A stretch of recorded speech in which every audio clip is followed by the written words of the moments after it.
sessions were broadcasters already successful in the last 2 weeks. Today we have the third and last session. Together with my distinguished guests, we will go into the specifics of the future and trends of business in post-C19 world. My distinguished guests are Zeynep Bodur Okyay, President and CEO of Kale Holding, Dr. Klaus Günther Deutsch, Head of Research, Industrial Economic Policy of the Federation of German Industries, BDI, Frank Merriet, Deputy CEO and Board Member, TAF Airports, Professor André Sapir, Senior Fellow of the International Economics Trade European Governance, Bruegel, and Fehan Yashar, Vice Chairperson of Yashar Holding. My name is Hussein Gelis, and I'm your moderator of this session. After an introductory comment, each speaker will speak for 8 minutes, and I will open for comments from other speakers or questions from our online listeners after each speech at times permits. We are in the process to determine how we can move on safely with our lives from an unprecedented pandemic and social business lockdowns that many of the generations living today have not witnessed in this magnitude. Prior to C19, many countries were already in recession or indicated recession risks. Now, as we talk about the post-C19 period, we found ourselves in an even more volatile economy and business environment of uncertainties. Uncertainties of potential phase 2 of C19, fear of resource dependency, trust issues, and new expectation for global partnership. The key focus, however, putting the aspect of safety for people and the sustainability of the environment on a higher spotlight. And the business? 2 aspects are getting special attention these days: the future of supply chain and the discussion of a more strategic nearshore sourcing approach. Countries as Turkey have their hopes to cooperate, in particular with the EU, on sourcing and service offerings. As an example, in healthcare, where Turkey has managed the C19 period extremely successful. The other aspect is the future of globalization. The enthusiasm for globalization in this matter is mixed. For sure, it requires a delicate balance between protectionism and inclusive liberal approaches toward the benefits of an open liberal economy, industry and responsible usage of technology without creating further economical divides.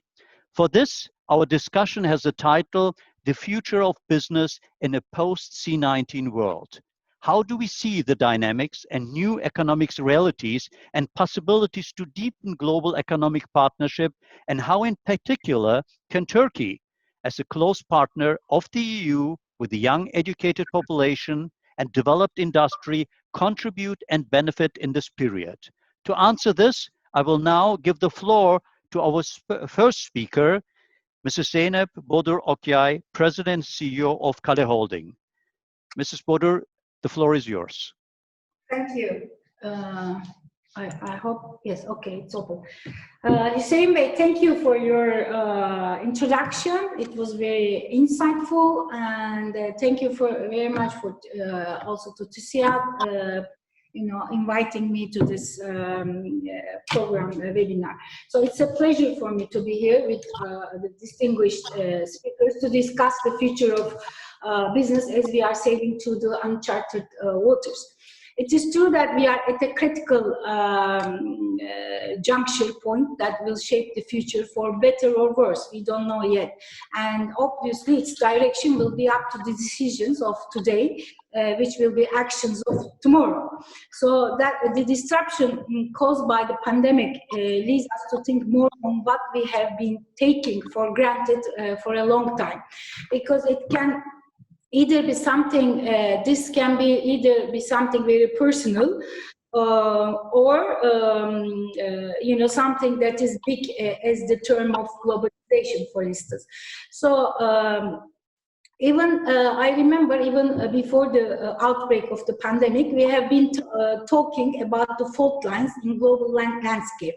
So in any discussions, in any business talks, this was usually a subject, and this was we were always talking about the ever-increasing power vacuum. So COVID-19 has just been the catalyst that opened the Pandora box.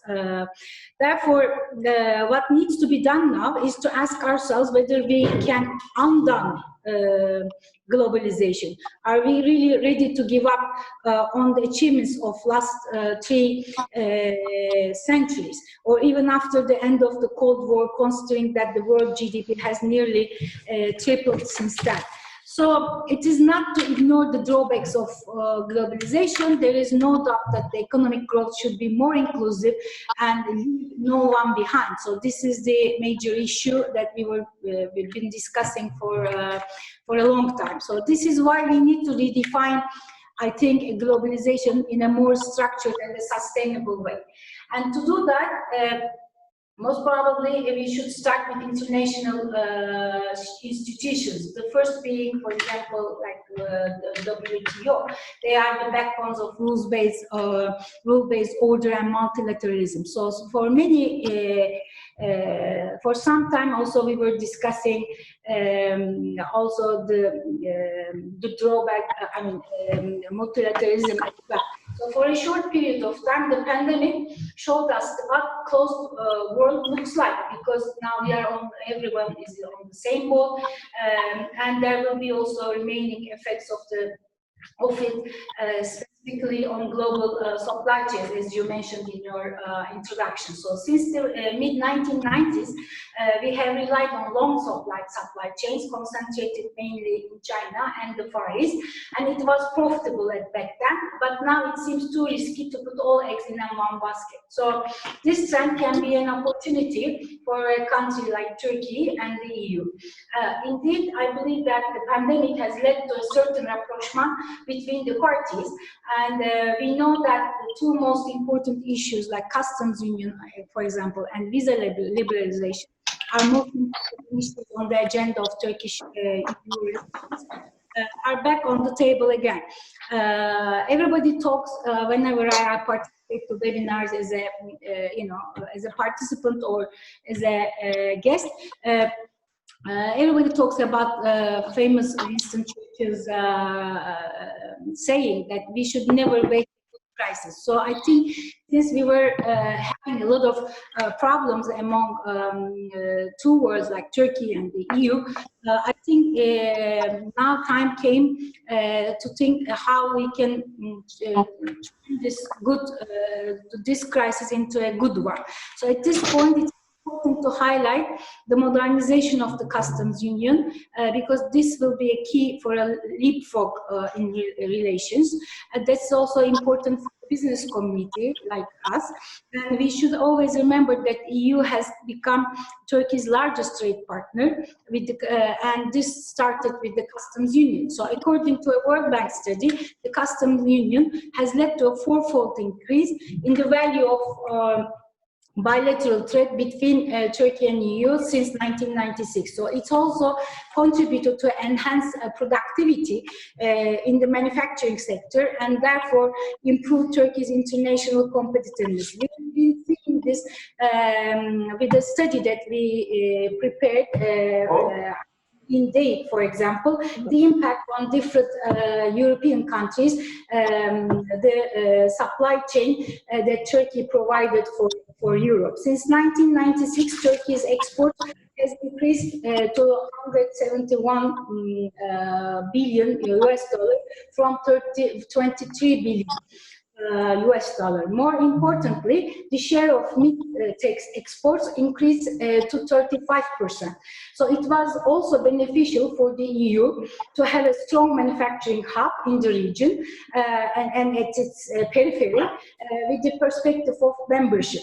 So this helped Turkey to to foothold and to look further to the future with the EU criteria, and also help the EU for the competitiveness.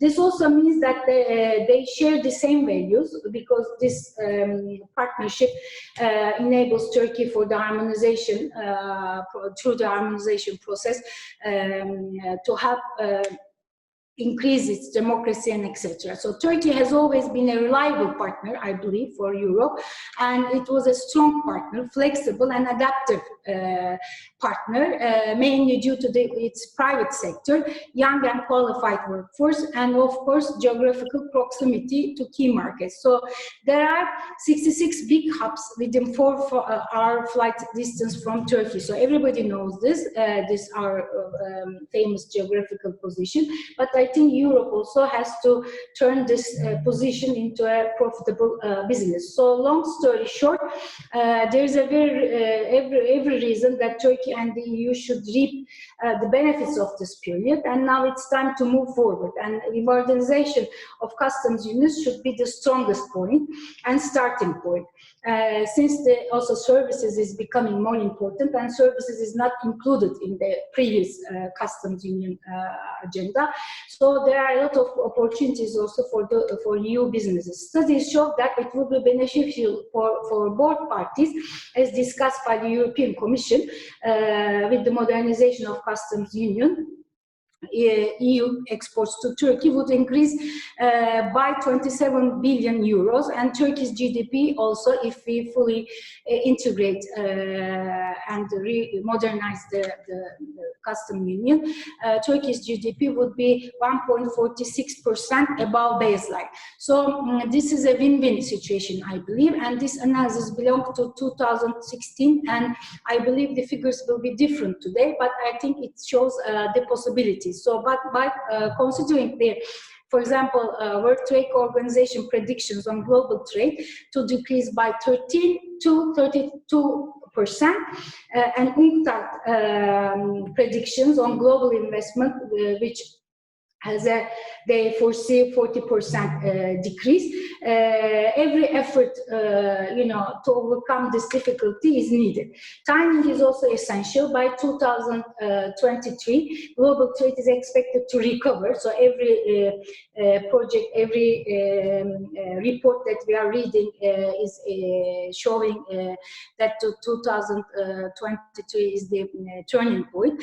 But the trade blocks will change due to the geopolitics as well. So this is why Turkey and EU should go back and rethink the relationship, leaving behind the bitterness and looking forward also for the new opportunities and utilizing the whole benefit that both sides are offering. So along with its economic advantages, it will serve also many purposes from a political economic standpoint as well. First, both parties will set an example of what the world is in need right now: close cooperation, which is we are lacking today, and a prosperous common future. Second is Turkey's position in global value chain will be strengthened, and as happened before, and it will be a transformative force even for Turkey and for its sectors, and it will help also Europe through technology development and with the inclusion of services, as I said before, and agriculture in the context of the customs union. So it's also important to mention that Turkey's alignment with the European Green Deal and digital single market, which is the most important subject now in Europe. Turkey has a lot to offer, so they will serve as a catalyst for deepening collaboration, I believe, and digitalization also is one of the subjects. So there will be new areas where we can also if we work closely, discover and help each other. So reaching to a net zero carbon emissions, for example, is an ambition target for both governments and businesses. So this will increase in both sides. In Turkey, it will help Turkey to grow, and also will help competitiveness of EU. So from as I conclude, I would say that from the EU perspective, the modernization of the customs union would also allow it to regain Turkey its anchoring role for the Turkish policy reform, which is, I believe, it's very important for both sides.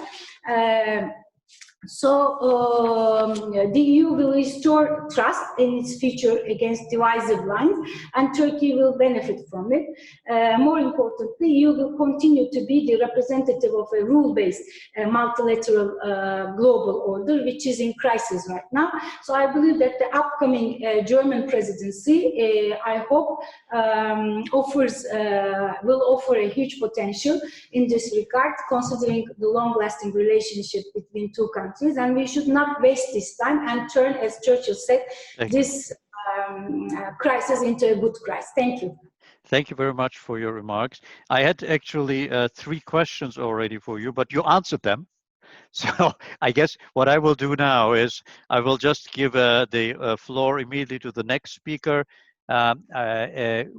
Let's try to stay on the timeline, and I will monitor also the questions. But in case there's any questions from the other speakers to Mrs. Bodur, please go ahead now, or I can also, we will have maybe at the end times for that. I think there are none.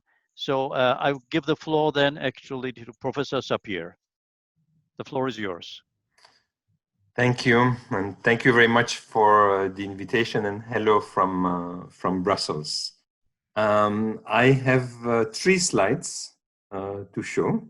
So let me just share my screen with you, and you please tell me whether you are seeing the slides. Yes, we can. Okay, I'm just trying to, that's right.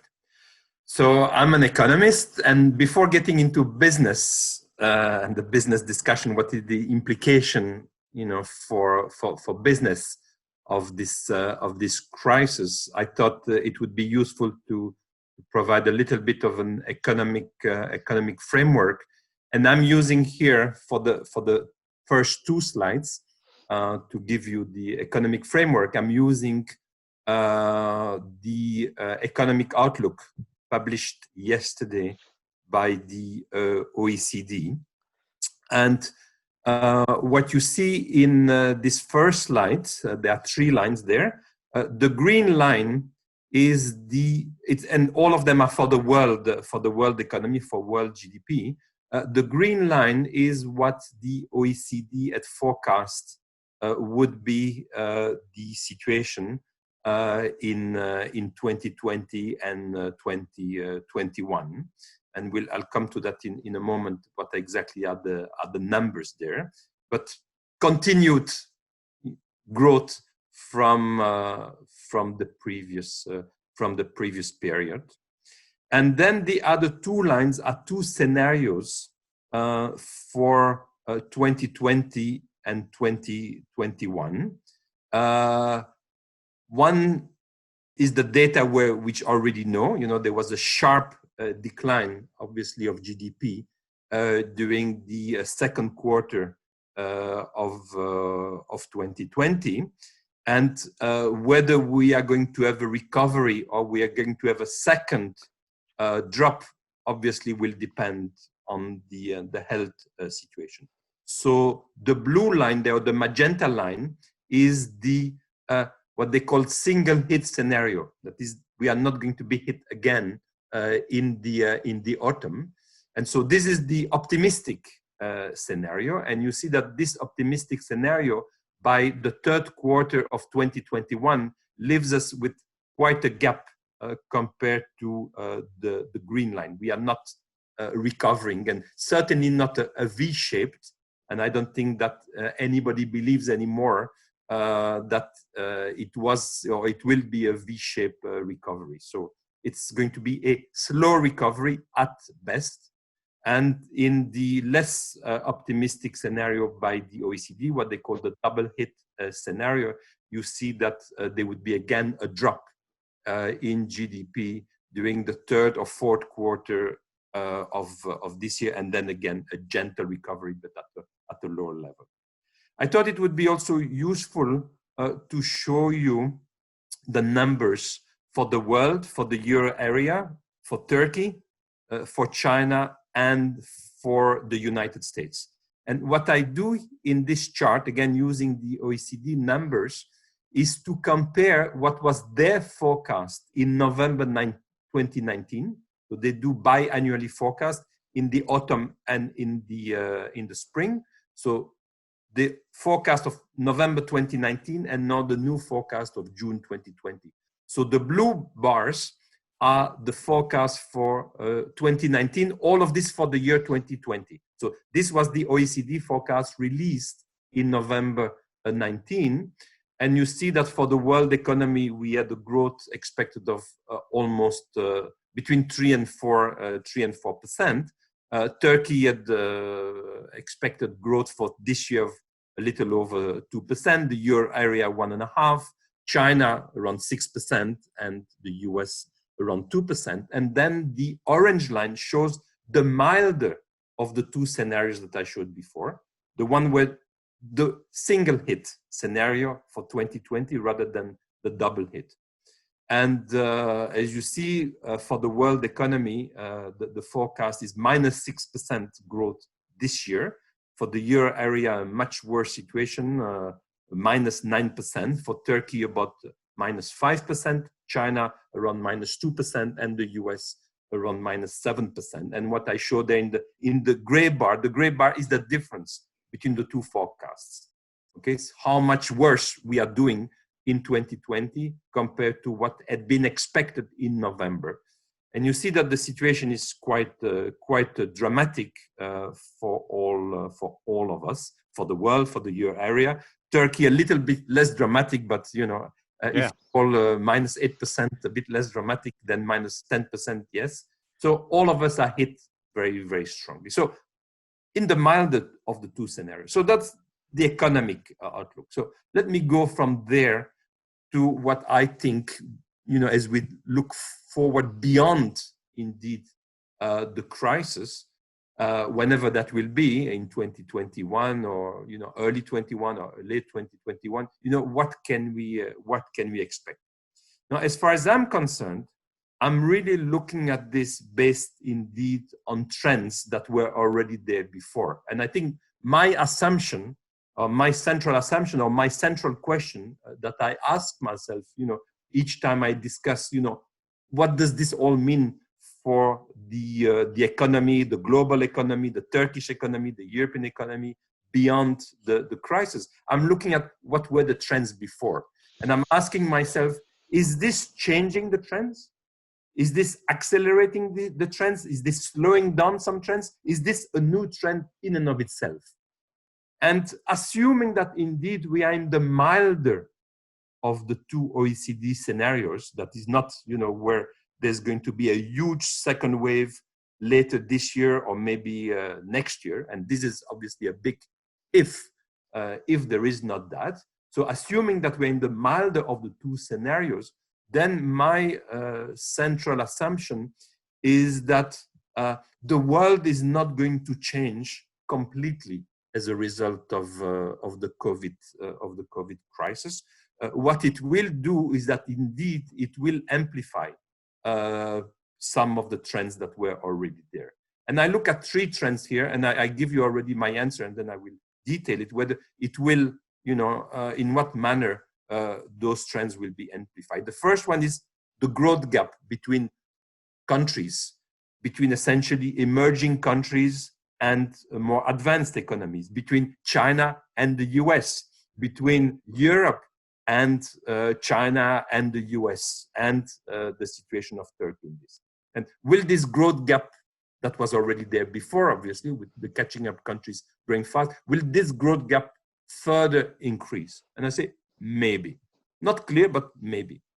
Second issue, digital business. You know, what all of us are practicing right now, doing things online, and that's what we have been doing for the last 3 months. Will this trend that was already there before, obviously, the COVID crisis, will this trend accelerate, be amplified because of the crisis? Certainly, yes. I think we can be fairly sure. And then the third issue is about globalization and deglobalization. Again, there had been, obviously, you know, many people discussed that at the time of the financial crisis, 2008, we had reached sort of a plateau of globalization. people talked about, peak globalization back then already, 10 years ago. And so again, this issue and this discussion about globalization, deglobalization, we didn't have to wait for the COVID crisis. And indeed, we can ask, is it a further acceleration? And there I say, maybe. So let me just discuss essentially the second and the third issue, the digital and the globalization, and then what does it mean for EU 30?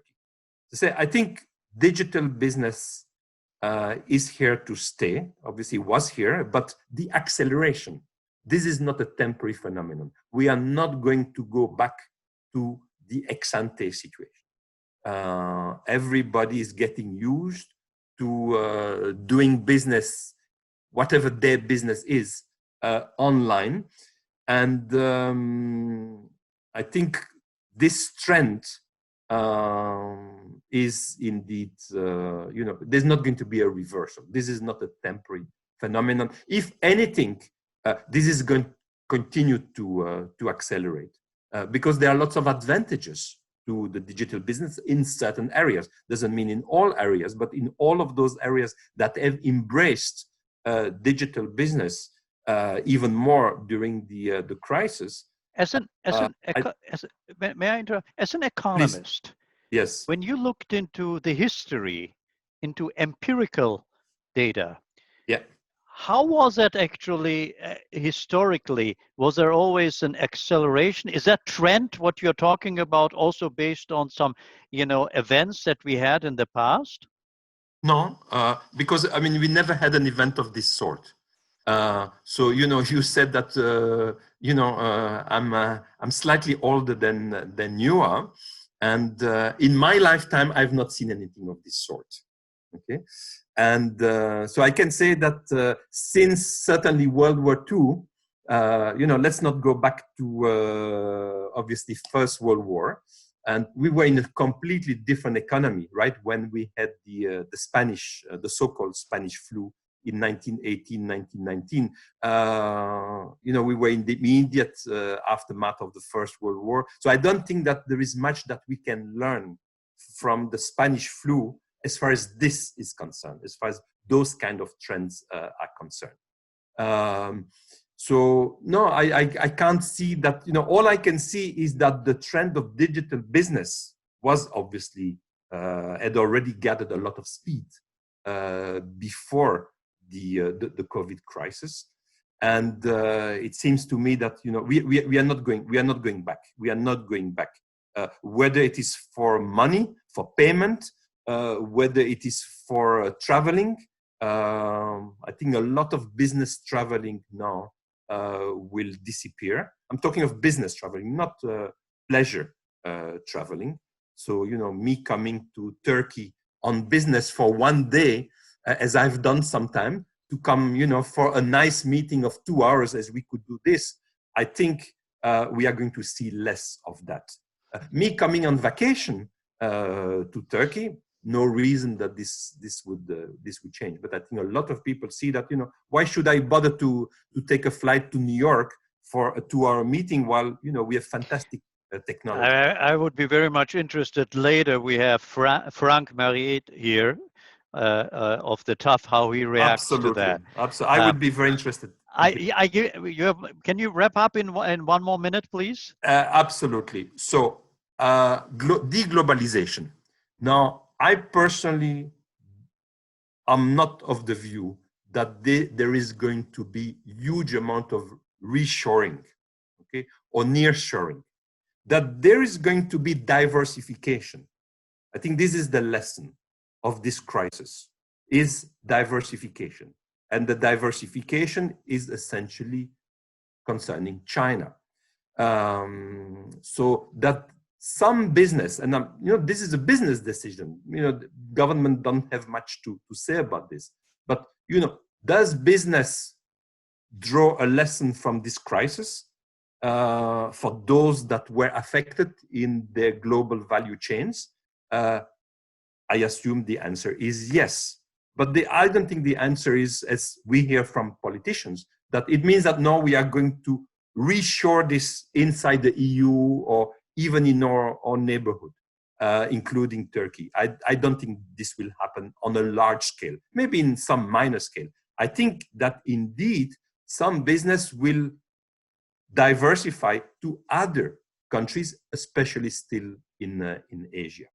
So just a last word, as far as EU-Turkey Customs Union is concerned, yes, I think that updating, modernizing the customs union is a good idea, especially as far as data is concerned.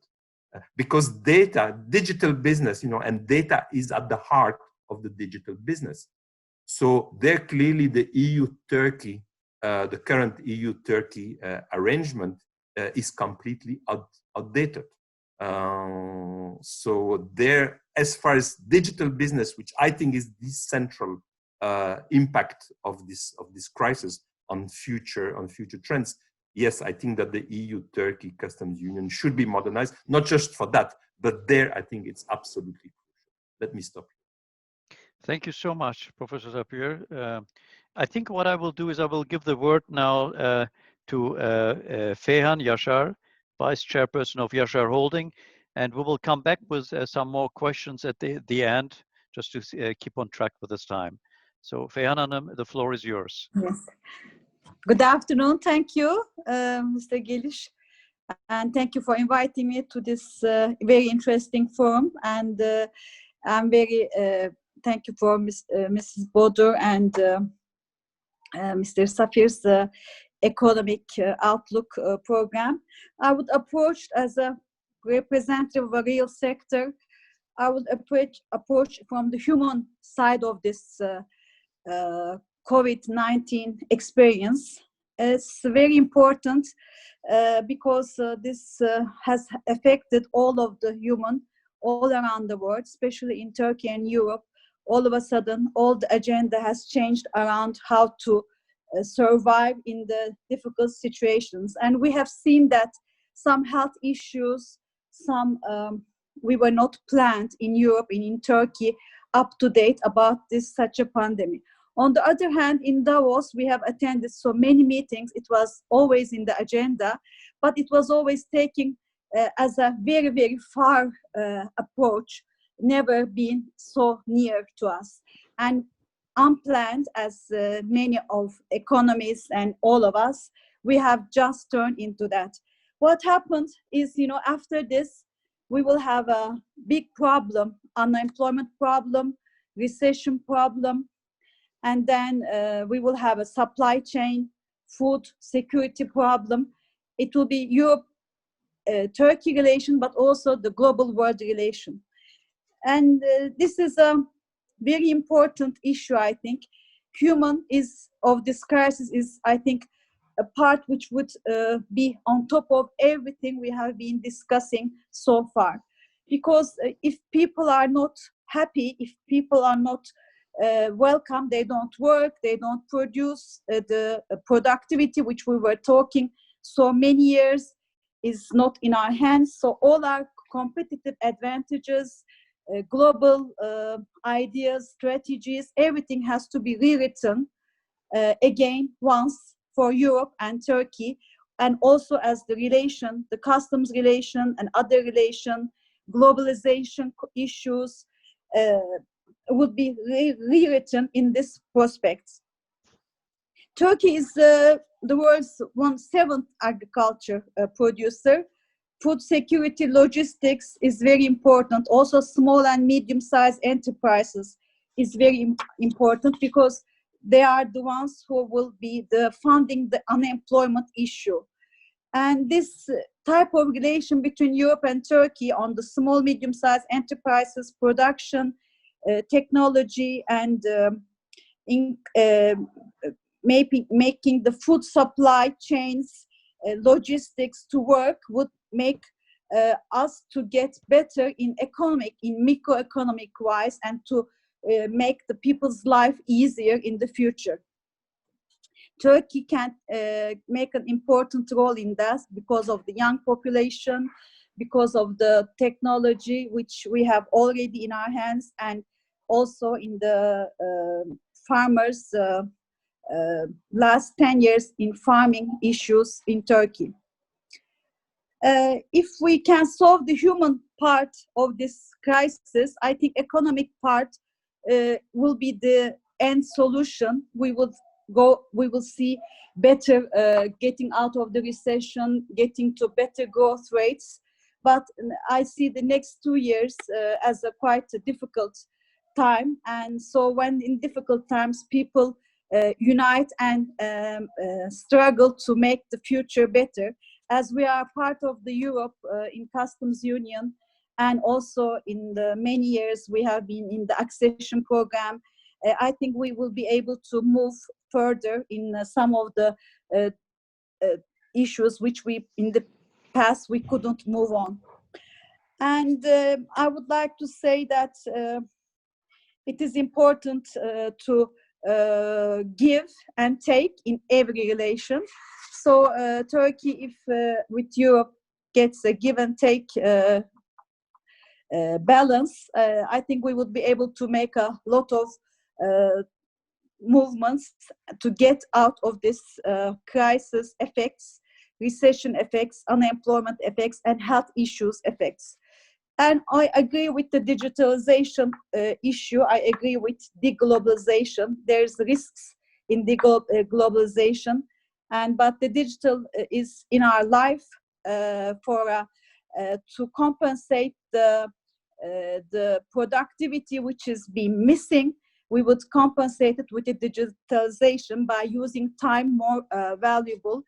As I agree, we won't maybe travel so much. We will be on the online in making decision, maybe more concentrated in moving forward. I would like to stop here because I'm very interested with listening to other speakers, and then I will be happy to answer all the questions. Thank you very much, and I'm very happy that you in particular brought to the picture the human aspect. But of course, we should always thinking about when we go through certain crises around the world, should this crisis not bring us actually as humans closer together? And that, of course, we should talk about economy, technology, but this human aspect should be much more talked about. So I'm very grateful that you brought this topic up. And we will later also come to more discussions, but let me just continue. Very often we hear actually the example of Germany. So I remember we were in a few weeks in the COVID-19, and then we were already, in particular here in Turkey, talking about not only how successful we are handling it here, but how our partners in Germany are handling it. Very often then we say, in the German way of doing business, they handled also this crisis. So let me just give the floor to Dr. Klaus Günther Deutsch from the Industrial Economic Policy Federation of the German Industry, BDI. So how is your perspective view on the topics that we are talking about, and how actually has Germany handled some of the aspects which we could maybe also relate not only to Germany but also to our regions, including Turkey, and Turkey and Germany are in particular very close allies. Yes, thank you, Mr. Gelisch, for the invitation and for taking part. Happy to shed some light from my perspective on how Germany has been coping and will cope with the situation. I think one has to lean back for a while and think, well, that we are properly have been lucky on healthcare policies and on the more difficult examples that happened just simply briefly ahead of us in Italy and other countries, so that the response of the health sector and policies in general had a little bit more time and adapted more quickly than it was possible in other countries. We also have a unreformed healthcare sector, which for that reason was a blessing, because there was overcapacity of treatment facilities. So in a sense, we got away with a shock, but the human suffering was less so than in the other countries. Now, that doesn't help us that much on economic terms. I think what we are perceiving right now is a huge shock to the global economy, simply in terms of output and employment, in terms of investment and trade. And it's probably the most severe shock to the German business model for at least 100 years. Why? Well, Germany has always been and has specialized over the last decades as a producer of investment goods. And I think what we see right now is a shock that will be very severe on output in the next 2 or 3 years, but it will have a longer lasting effect on global investment and trade for the next 5 to 10 years with a strong dampening direction. We are just at the beginning of a very severe crisis to output. Professor Sapir showed the slides, but it will also go along with a very sharp contraction of global commercial trades in goods, maybe not in services that much, at least not in digital services, but in tourism and travel, of course. It will go along with a very severe shock to foreign direct investment and international integration. It will prompt capital flight out of emerging markets, many of which have been very important clients of German industries, more recently with their drive to industrialization and investment. And it will increase financial fragility, not only in Turkey and in Germany, but in many countries around the world, because it will shatter public balance sheets that have to go much deeper into debt to contain the momentum. And in terms of private balance sheets of corporates who now are still helped with liquidity facilities, but we will run insolvency problems over the next few quarters. Now, this very severe economic shock to many, many economies is particularly profound in Europe. Now, 4 out of our 5 biggest partners, France, Italy, Spain, and Poland, as well as the UK, are in terrible economic output conditions and will have a very severe blow. Now, several of these smaller European member states do better. The further you get to the north, the less the impact has been. I think for the smaller trading partners, it's okay on healthcare and economic terms, but also they will have a very severe hit by 5 to 7% usually, whereas France, Italy, and Spain and the United Kingdom are expected to have a shrinking economy by 10 to 12% this year. Now, our forecast for Germany is only a minus 6.5% of reduced output this year, because the German government also had the fiscal leeway and the readiness to act pretty comprehensively, both on the safety net for companies, but also on the safety net for workers, stabilizing income, avoiding unnecessary insolvencies, and providing counter-cyclical fiscal impulses on investment and on consumption. That's all nice to have, but even then, we expect a decline in fixed asset investment this year of roughly 20%, and of exports in real terms by 15%. And this is the positive version of a single hit and a substantial recovery in the second half of the year. It can easily get worse. And there's very little Germany alone can do against that, because half of GDP is dependent on global sales. Now, that's why it's also so important that Germany stabilizes the European economy. And we had come out together with our French and Italian partners ahead of Merkel and Macron, saying we need a 5% stimulus for every year until 2022 at least, as a combination of national and European measures. And at best, it should be 2 to 3% provided by Europe. Now, I think the proposals we have on the table allow for that to happen for Italy, Spain, and France. And so I think they are very important that they are pushed through. Now, of course, if you look at specific sectors and the implication, what all that has for Germany and Turkey, of course, in the short run, you have very severe impacts on travel, tourism, hospitality, and some parts of manufacturing. Think about Airbus and producing planes. Think about cars and consumers not buying long-term durables. Think about investment goods like machine tools that usually are bought by everybody around the world if they think of rising demand and new investment needs. Now, this will take a 2 to 4 year break before it normalizes at any reasonable speed. And in as much as that is true, I think we will have very difficult discussions on how to reinvigorate global trading flows, what to do on supply chains and on healthcare in particular. And let me make a few comments on that. I think there is a very strong tendency globally to restrict commercial trade these days. It has been there before, 2 years before the outbreak. We saw already a strong rise in global protectionism and in diversification out of China. That's pre-COVID. And it was into Vietnam and into Malaysia and other Asian destinations because of political factors, not so much of rising wages, but because of political factors in China. Now, this will clearly continue, and the difficulty of European countries to provide sufficient amounts of protective gear will certainly increase the diversification in certain product areas out of China again. And I think we would probably need a European policy for healthcare and for supply chains in certain critical areas where Asia is simply too far and too vulnerable for transportation and logistics breakups in cases of further pandemics or a second wave.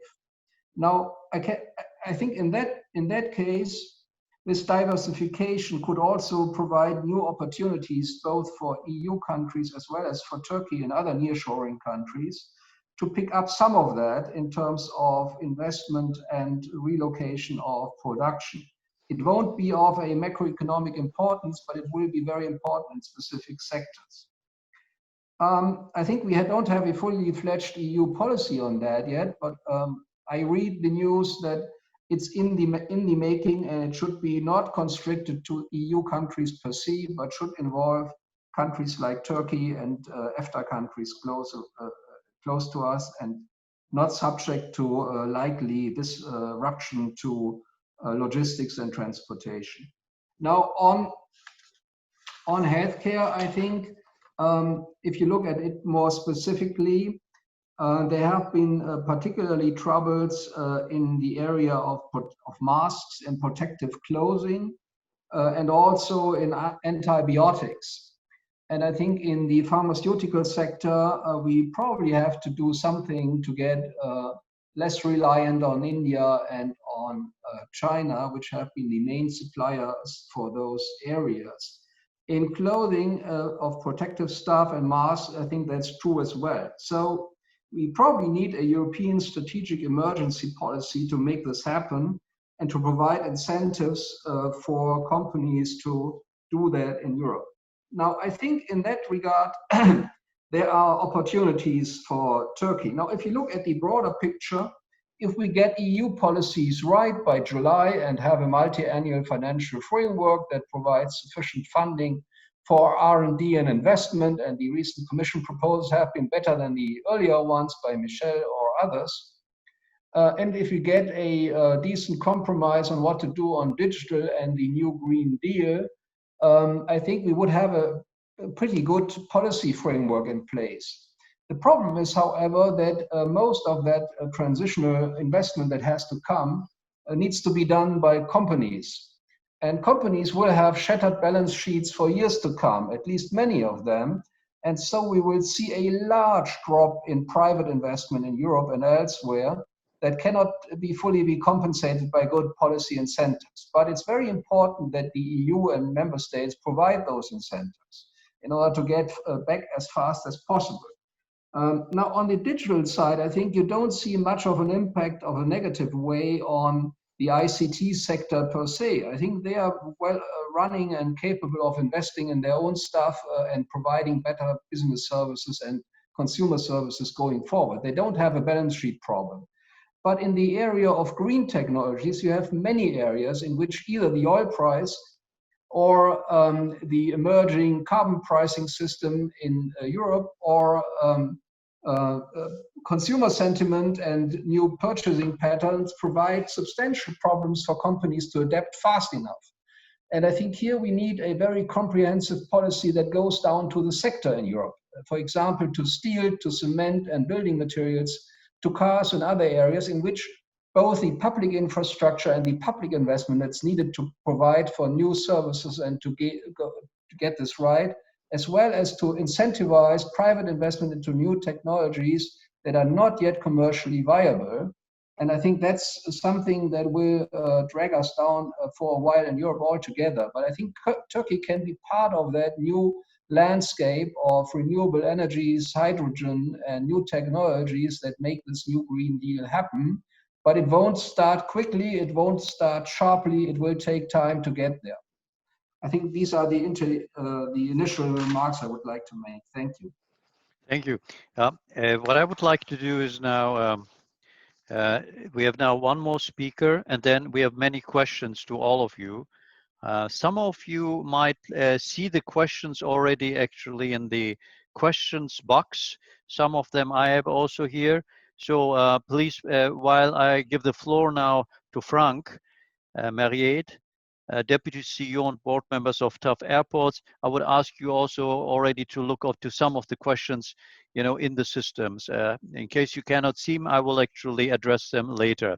So Frank, I mean, you can actually already start to maybe reacting on what Professor Sapir said. There will be a change on business, in particular business trips, how we used to practice in the past will get a new, more efficient dimension.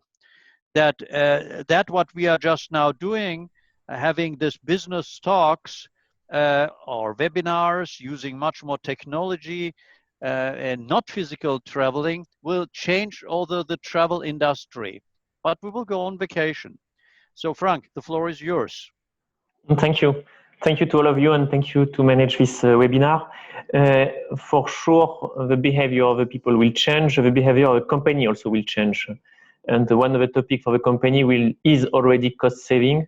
It means that when you can do something through a webinar, it's also efficient and a way to save some OPEX for a company. It means that this part will change. I believe that tourism will not change too much. And what we are learning also from this crisis is that there is also a huge need of socialization. When you ask people to stay at home for a long period, one of the topics we have seen is socialization. It means that this crisis will bring many change. But on one hand, for example, for health, we need to have social distance, maybe avoid restaurants. But on the other hand, you can see in every country, every city, some people wanted really to see again each other, and living alone is not the main way to describe a human being. It means that socialization is a part also of things we have to take care. I will first one quick overlook about this crisis. This crisis, economic crisis, will have at least for 2 to 4 years. When you check what Airbus, for example, is saying, for Airbus, they believe that they should come back in 2024. It means that it's a 4 years crisis for some sectors. It's a deep one. What does it mean? Is it in 4 years, some company will collapse, and some company will have to change a lot to survive, be more efficient, and increase their market share. Another topic in mind of many companies, I think, is to be more flexible, to have more variable cost. In some business with this crisis, some business have seen their business increasing by 98% to 100%. If you look at tourism, hotels, restaurants, when you are shut down, how to manage this. And in some scenario, in some countries, it is expected to recover 15%, then 30%, and step by step, take 2 or 4 years to reach the regular level. It means that in this period, many companies, I think, will reshape deeply, and market will reshape. And it could be also an opportunity for some companies to merge together or to redefine who are their partners. And what I can see as a Turkish and a French group with Group ADP is that it's an opportunity also to try to do more things together. and check, for example, we have many French and Turkish companies have tried to find a solution to buy new things together, like what is related to healthcare, and on a regional approach also. When I'm saying that companies must reshape because this crisis will be long, reshaping a company means resizing, but also using new tools to be more efficient. And digital will be a part of the needs of the company to improve their efficiency. On the other hand, digital is also an expectation of customer to have less, let's say, touchless transaction, buy online, order online, prepaid, paid online, these kind of things. And I will go back to digital, but on this large picture, flexibility, resizing and reshaping of the company, reshaping of the market. Also, on the other hand, expectation for socialization, need for loyalty. What we have seen with some companies, all of us, we have asked to our colleagues to do home office, but for some company where you have talent, if they are working alone in home office for a long period, it's true for digital. You can be worried that these people became freelance, and loyalty to a company, feeling that you belong to a group. I think we need not to forget this part, because for many companies, the main asset is the people and the skills of these people. If they are at home, far away, and I'm not against home office, I think we'll use more home office, but we are not forgetting the socialization part of the business and of the people. It means that we still need to meet each other. Less people will fly for a 2 hours meeting, but you cannot have only online meetings. I had a meeting with authorities of another country because we are worldwide.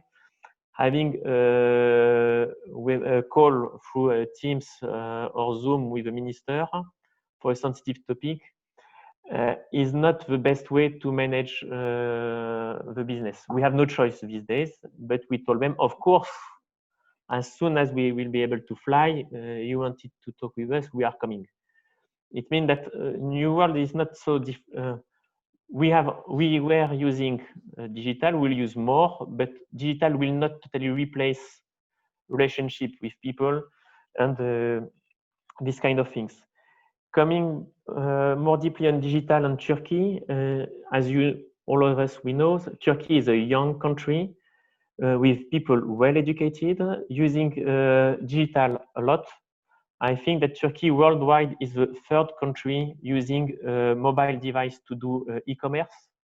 There is, I think, more than 85% with mobile device of the population, and population with more than 80 million people, compared to Western Europe countries or to all EU, is one of the biggest populated countries. It means that when you want to do innovation, test new appetite of customer for digital, when you do it in Turkey, just doing it in Turkey give you feedback on a significant market. And if you ask this question in many sectors, food and beverage, banking, and so on, many banks, and I know well some of them, they told me that they try a new concept in Turkey and regarding e-banking, and when it works well, they can expand in other countries. It means that in Turkey we have a good skills to produce technology, but also a huge lab to try a market. Mm. And I think also for me it's much easier. I am French. I'm living in Turkey. I think that it's very easy to work between France and Turkish people, rather than between Western Europe and Far East Asia. Working with Chinese, it's different culture, different mindset, different. It's not as easy as for us. And when we work together, agree that we'll do this online meeting, but also meeting face-to-face. Meeting face-to-face between people based in Turkey and in Germany, France, UK, whatever, we can do it easily. We have only 1 hour time difference. We can do also this online meeting easily. I have meeting also with Latin America and China. It's not as easy because we are not on the one is close to sleep and the other is not wake up already. My purpose is mainly to say Turkey can bring a lot of solution and is bringing a lot of solution for this digital market as producer and as consumer. And profile of people is quite close to Europe. It means that I think it's consistent region. And I will continue quickly on the regional approach and then let time for question. What we have seen in this pandemic, I used to update the risk map of the company for more than 10 years before in ADP. I never put in the top 10 pandemic as a big threat for the company, never. I put this threat, it was in the list, not in the top 10. And now for this year, we have put in the top 10. We had in the past other crises like SARS and other, H5N1, but it was more regional with limited impact, couple of weeks, one region, never worldwide and never for a very long period. But with this pandemic, we must be cautious with include this risk. And when you check this pandemic, Europe and Turkey, we entered in this crisis more or less at the same time, less than 1 month difference. And I believe that we'll exit also more or less at the same time. It means that also it's kind of same market for aviation. When we are talking about opening again the sky, opening again this connection, we are on the same tempo, same momentum. We cannot do it with China or Latin America. Latin America is entering winter now. It starts to be a very deep crisis.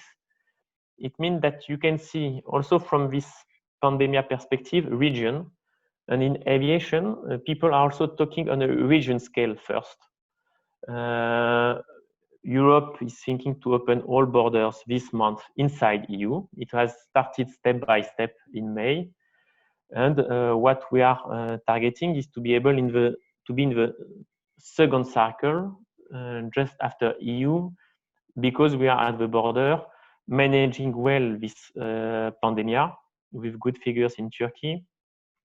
And for aviation, just for your information, there is already some institution which bring together Europe, including Turkey.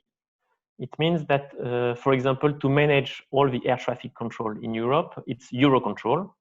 Eurocontrol was set in 1963. Turkey is part of Eurocontrol since 1989. It means that we are working how to reopen the sky.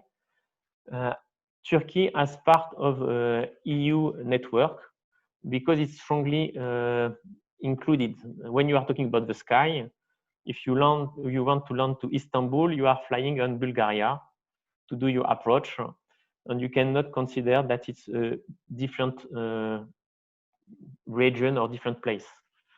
And this regional approach, I think, should help us for digital, of course, but for many other activities, relation between people, it's tourism, but also business easier. And buying together, I think, will be also is easier. And regarding diversification, Turkey, I think, is a good option for Europe to diversify its partners and to have a partner based on the same standard. What I was saying about aviation, we have defined standard to manage COVID in airport, for example. The standard defined by EU agency is the same, fully aligned with what is decided for Turkey. We are not working as close as it's possible with China, Africa, or Americas. I will let more time for questions. Thank you so much. Thank you so much. And now I will really try to pull the most, let's say, maybe important questions. Frank, let me just continue with you, because one question here I have is the following. Personal flights are decreasing, but in Corona days, online markets like Amazon and cargo firms gain some advantages. This can cause to increase commercial flights. Is this change of flights types can they compensate aviation industry? Cargo increased a lot, and aviation cargo increased a lot during the previous month. But it's far away about the business with passengers. And most of the cargo, usually more than 70% of the cargo, 70, is carried in the passengers aircraft. it means that full cargo aircraft is a limited fleet worldwide, and even some airlines in the previous month use passengers aircraft with seats and ask factories to set box following the size of a seat to put the box on the seats as a temporary situation. But air cargo was increased a lot because also need to get product very quickly, especially related to medical equipment. Okay, thank you. Zeynep Hanım had actually a question to Professor Sapir. Zeynep Hanım, would you like to repeat that question? Otherwise, I can read it. I mean, you have mentioned digital business will increase and there will be diversification in global trade rather than deglobalization you mentioned. So how would you, how these two variables will interact when they occur at the same time? So do you think the digitalization will be a key factor in businesses, diverse their supply chains from far geographies? So what is your idea on that? Yes, I think that the two indeed combine in the same direction. So again, I mean, digital business has obviously already played a huge role in the organization of global supply chain. Right, it's digital business is not just you and I shopping on Amazon or whatever. Right, it's firms organizing their intra-firm business, and I think that also means that with digital technology, it's much easier to reorganize location of production. And we heard from Mr. Deutsch how there was already before the COVID crisis, there was already diversification away from China and towards other Asian partners, including Vietnam. And as you know, Vietnam has now a free trade agreement with the EU. So I think that diversification within Asia is already taking place, and that's why personally, although I do think that there is a role for Turkey and for partners that are closer to the EU, I do think that the main reorganization of production in terms of location will be within Asia rather than between Asia coming back closer to Europe. Thank you. Now, I have a question here, particular to Feyhan Hanım, but also I give this to all of the speakers. In COVID-19 days, we saw that most of people can work remotely in the digital sectors, in the digital environment. According to some view, people will move from city center to villages because they can work remotely. And also villages are more favorable for some conditions like expenses, nature, so on. What do you think about this approach, and how will that affect the intellectual capital sourcing around the world? Maybe Feyhan Hanım, and then also whoever would like to react on it. Thank you. I think this is a very important gain we got from this COVID pandemic, a positive side, because we are learning how to redefine the jobs and to make more talent and more changing from the offices to a more creative and more agile organization. I will definitely think that in the future, some of the creative jobs and some talent jobs would be not in the office. But of course, on the other hand, the production and still the factories and the industrial part would remain in the industry. But it is something which we are learning, very new, but we think it would increase the productivity and also the motivation of some of the positions, and we may recruit better talent if we change the job definitions and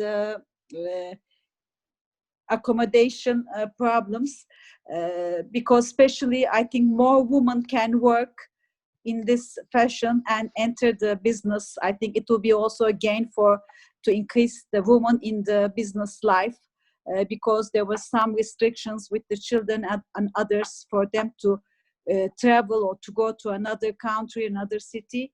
So I think it's a big challenge, and we will go through it in a couple of years. I think it will transform the new job organization chart, more flat organization, more talent recruited in the business. And I think this is the new generation of human resources policies which we will be facing.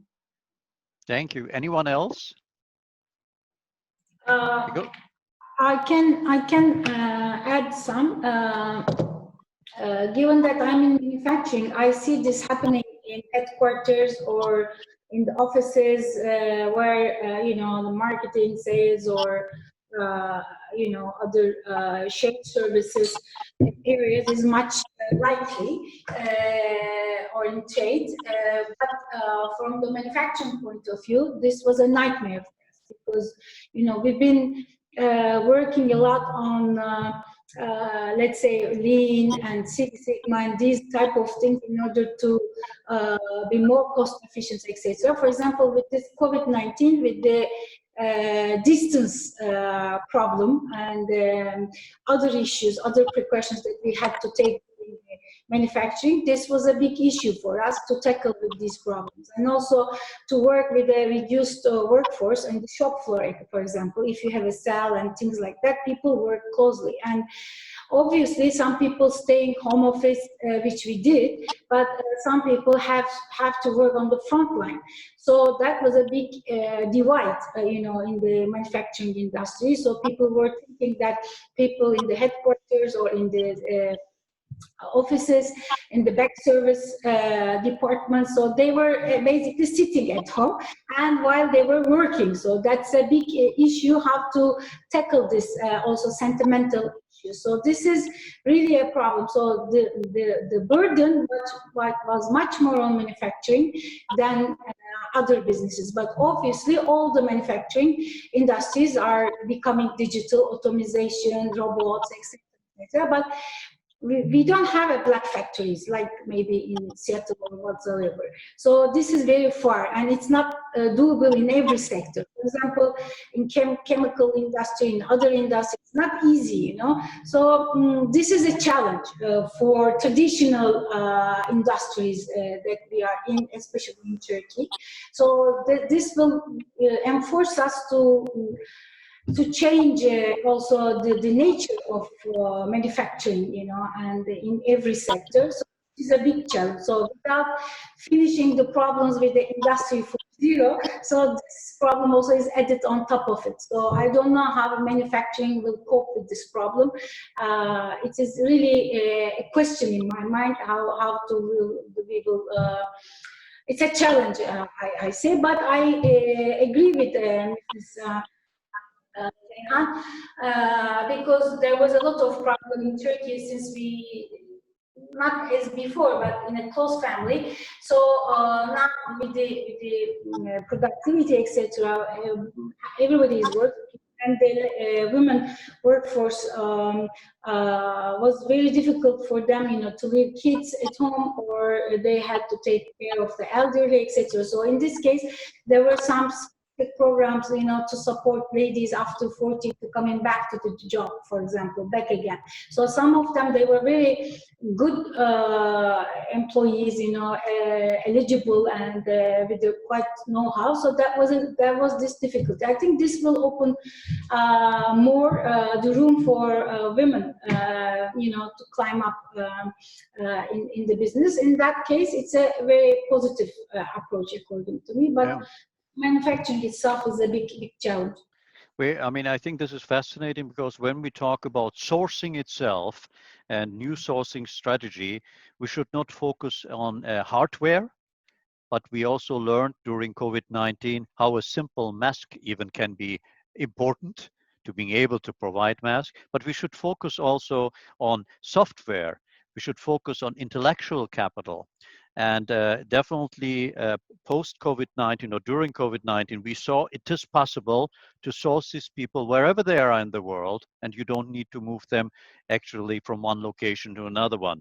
But Mr. Deutsch, maybe to you, your question, there was a question in regards to, you talked about the policy changes, and that the policy changes in regards to critical material need to be, for example, dealt in a different way. For example, you mentioned healthcare.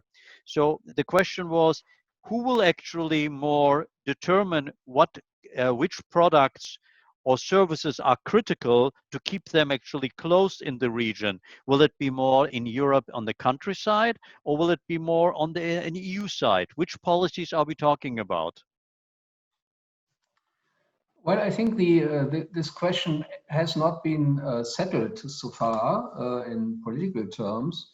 But if you think about it as an economist, I think it would be useful to have a centralized emergency provision for many of these goods that you might need in case of a pandemic, rather than to have 35 different emergency toolkits in Europe, which would happen if every member state would do it.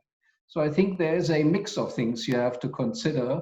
I think the member states will have to consider that they need to provide a little bit more of flexibility in terms of hospital and care capacity, in terms of having a flexible response that only emerged in crisis so far. But concerning goods and services you need in such pandemic situations, there could also be an attempt to build a pan-European strategic reserve as to optimize on cost, because usually it won't happen at the same time everywhere.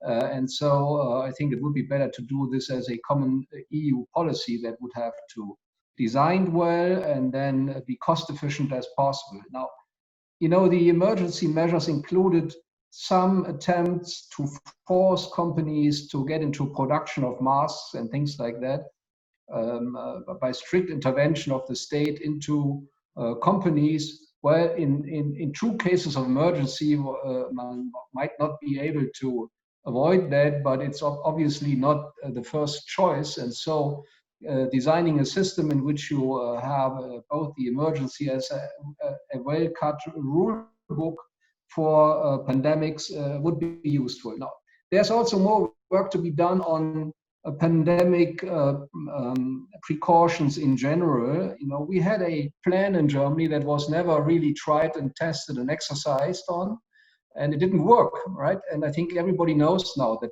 these plans we had were never really put to a practical examination. And I think that's something every member state and sub-regional unit has to exercise more forcefully going forward.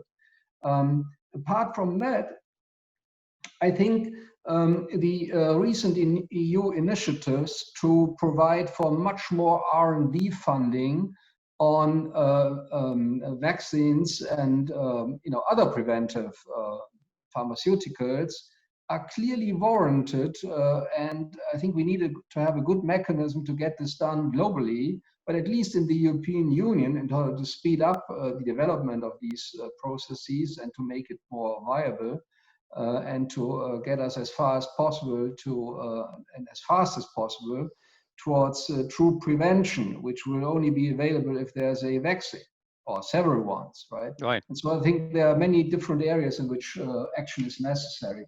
And fortunately, from a macroeconomic point of view, that's also not very expensive.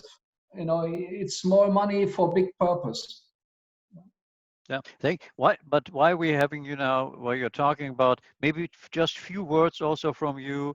What is the BDI's economic agenda for the upcoming German EU presidency during this COVID-19 crisis, or out of the learning out of the COVID-19 crisis? Maybe 3 quick points.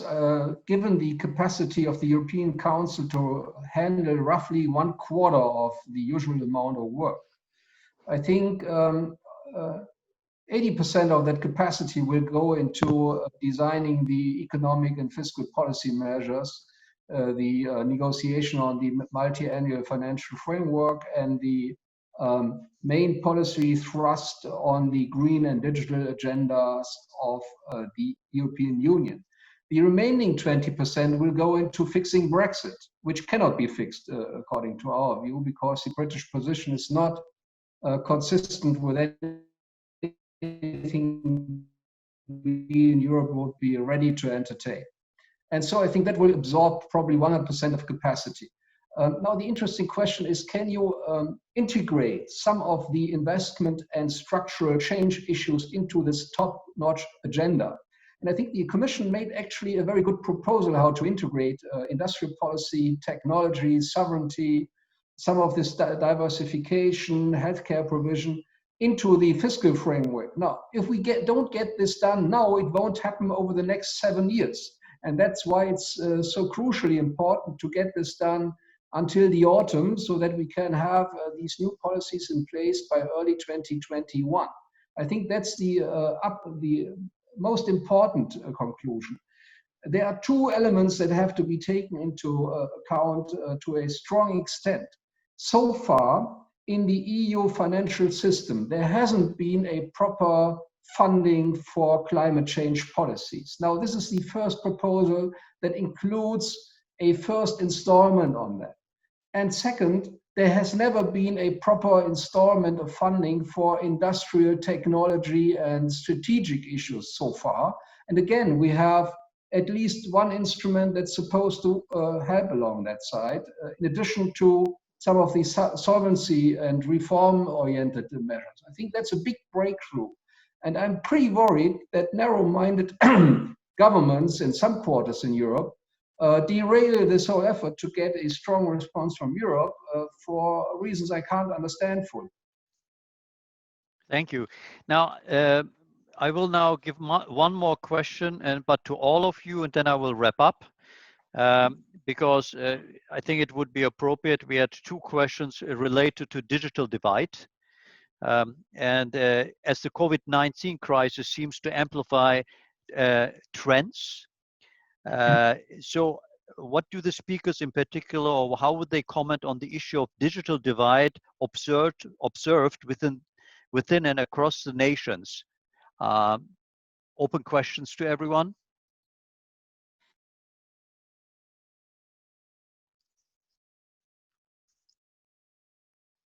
No, I'm willing to say something if you wish. Please. Look, I think that there are many divides in our societies, and let's call them social divides, and of which the digital divide is just one manifestation. And I think there is no doubt that the crisis is going to increase that divide. That's what the tough crisis does. The weaker ones become even weaker, and the stronger ones become even stronger. And that's where indeed there is demand on the part of government, and that depends on society function in each of our country. Whether it's in Turkey, whether it's in India, whether it's in Belgium, my country, or whether it's in the US. So each country has to deal with that. So in Europe, sure, we have also what Mr. Deutsch explained, I think, and very well. I was very happy to hear him to be a strong supporter of what is being proposed by the Commission. But yes, there is very much that danger. That all of those social divides, including the digital divide, are also being amplified with all kinds of social, economic, political consequences. And I think that's why, again, it was very important, at least within the European Union, that there is this European plan to try to soften some of the blow, and also to have a recovery program. So the strong one have to help within societies and across societies, have to help the weaker ones. Otherwise, there would be tremendously bad consequences. Let me just stick on this now, and also Professor Sapir, maybe you can react on it, and then my colleagues can continue on that. I have two questions there in that direction. It says, as the World Bank's Global Economic Prospects report concludes upcoming severe recession, which has been associated with highly persistent losses in output, companies worldwide expect low level of future growth with discouraging investment. Long periods of unemployment causes loss of skills and may permanently deter workers from seeking jobs. As a corollary, probably many companies will disappear, whereas others or new ones will flourish.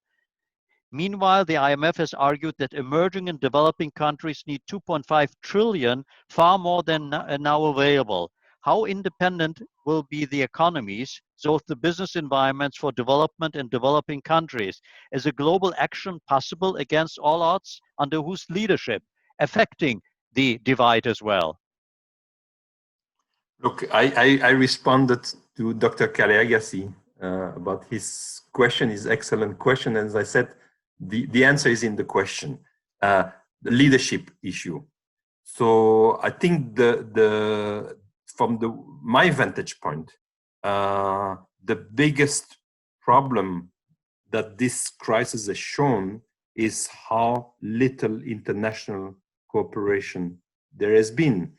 And you know, we are probably at the lowest point since World War II in terms of international cooperation, and we were there before we entered the crisis.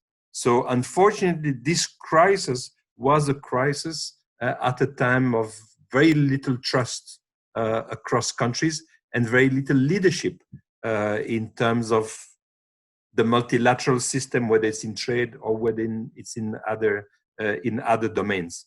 So you know, one can draw different lessons. The lesson that I personally draw is that you know, I hope that people will understand and leaders will understand that they have to raise to the challenge, and we have to repair the system of international cooperation, multilateralism.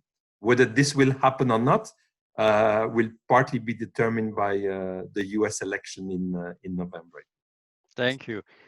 Before I wrap up, any more comments? Klaus Deutsch, please. I think I would like to add on Andreas' point. If you think back, it took 20 years ago, it took almost 7 years to come up with a decent plan to help over-indebted developing and emerging countries to reschedule their obligations they couldn't possibly meet. I think we have this time, we don't have so many years to wait. Otherwise, we will have many emerging and developing countries running against huge balance of payments problems and simply getting into a minefield of social, political, and economic turmoil. And actually, what you would need would be that the G7, G20, the next US president were to say this publicly and come up with a plan. Now, Barry Eichengreen made the point that it's a waste of resources to wait for too many years because debt problems tend to get worse. Now, if this is a medium-term severe shock to economic output in those parts of the world, and many of them will have crushing economies by 10% or more, you need to work immediately on balance of payments support and on international lending schemes and on rescheduling. Now, nobody is saying that right now because everybody is busy with themselves, but by the autumn we will have a lot of countries running into default. And then I think we have to get serious about that, and we can only pray that we have somebody else in the White House. Thank you. Thank you very much. And now I'd like to wrap up. We had excellent comments. Mrs. Butter in particular emphasized on that this is a time of modernization and how the COVID-19 or post-COVID-19 helps us to modernize actually many institutions, but also the importance here in particular of the customs union. Professor Sapir gave us lots of inputs in regards to aspects of accelerations, you know, in particular here, the digitalization, and how it will affect and also create opportunity. Not that they're only risks, but they bring also opportunity. And that the globalization will not disappear. We will see actually some kind of shifts, but the globalization will continue with maybe a different magnitude. Fehananam in particular brought up this important human aspects and how this whole COVID-19 affected not only companies, business, governments, but in particular the humans, and how they, for example, react to it, and how we, for example, take advantage to the, let's say, opportunities from the human's point of view going forward. Frank actually brought up this topic of the particular opportunities using Turkey's intellectual capital, and how Turkey, for example, is also positioned themselves in e-commerce on a very high scale. So how do we utilize it? That we can utilize this opportunity of Turkey as a test market for many of opportunities. And that, of course, you're right, traveling around the world might get a different dimension. People will have more businesses online, but seeing each other, being closer in a room will not disappear. Mr. Deutsch gave us lots of input in regards to how Germany in particular prepared, working on new aspects in order to give the economy an impulse. The topic of policy changes, how they are required in order, for example, to secure the market, but also not to close the market, to the critical resources like healthcare he mentioned, and also, yes, on the aspect of proximity and relationship to Turkey, that there is also an opportunity for Turkey in regards to that. I would like to end with Karl Popper's, the philosopher's note, where he says the future is open. So we see again that despite COVID-19, which came to us as a threat, brings us also lots of new opportunities, and the future remains open. I would like to say thank you to all my participants to this platform. I would like to say thank you also for TÜSİAD and the entire team of TÜSİAD for preparing this sessions, and to the audience who dialed in. You know, we had, you know, a few hundred here, I see, and apologize in case we couldn't answer all the questions, but I'm sure the team in the background will forward some of them to the speakers, and we will share with you the answers. So TÜSİAD will continue this webcast, and thank you very much, and stay tuned for the next broadcast, and have a wonderful day. Goodbye. Thank you.